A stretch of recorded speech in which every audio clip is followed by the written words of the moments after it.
Netflix's new series, The Dragon Prince, is exactly what the type of thing that you would be looking for if you're kind of sad that we don't have any more Avatar: The Last Airbender to go through. This series seems to be like a very colorful mixture of Tolkien-esque influence mixed with your Avatar and almost a style that reminds me a lot of the series RWBY by Rooster Teeth. Now, one of the reasons that you would see a lot of influence from Avatar from this would be the fact that one of the creators of this was also one of the creators of Avatar: The Last Airbender. What really drives that home even more is one of the main characters, Prince Callum, also is voiced by the same character that did Sokka from Avatar. What's really interesting with this, when I say that it's Tolkien-like, is you do have things like elves and dragons and things of that assortment that really makes it where it's set aside from Avatar, so it doesn't seem like it's such a cheap clone of it. Now, one of the things that does bother me, though, is the fact that this is made by a company that was originally known for doing video games.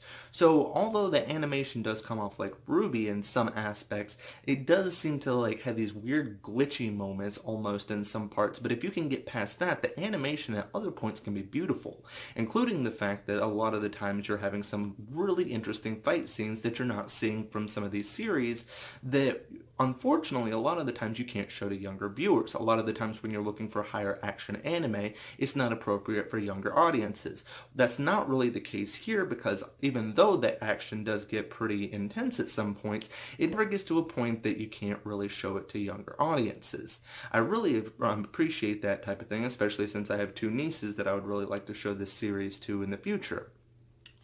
Although we are only in 10 episodes in when it comes to the first season, it is going in a similar fashion where it's going to be divided into books. Each of the books is going to be named after one of the magical elements of this. One of the things that's interesting is, even though there are all these different magical elements, it turns out that the humans in this are indeed the villains, at least as far as we can tell this far into the series.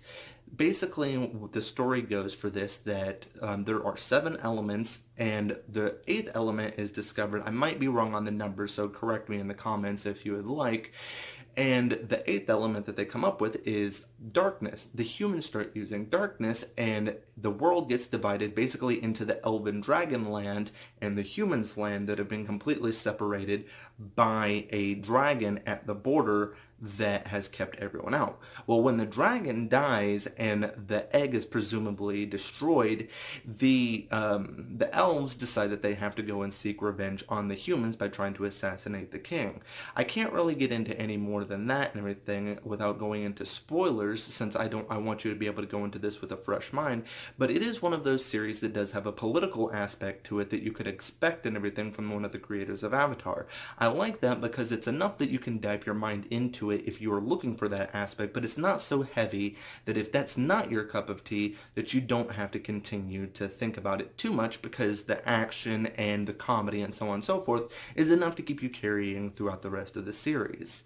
Now, there is no official date so far on when a season 2 may be coming out, but if we can get enough people that's interested in this series, I would imagine that Netflix is going to be rushing pretty quickly to be putting out another season of this, especially since they're pushing for other types of series such as The Witcher and things of that assortment that hold on a much longer story base than just episodic type TV shows.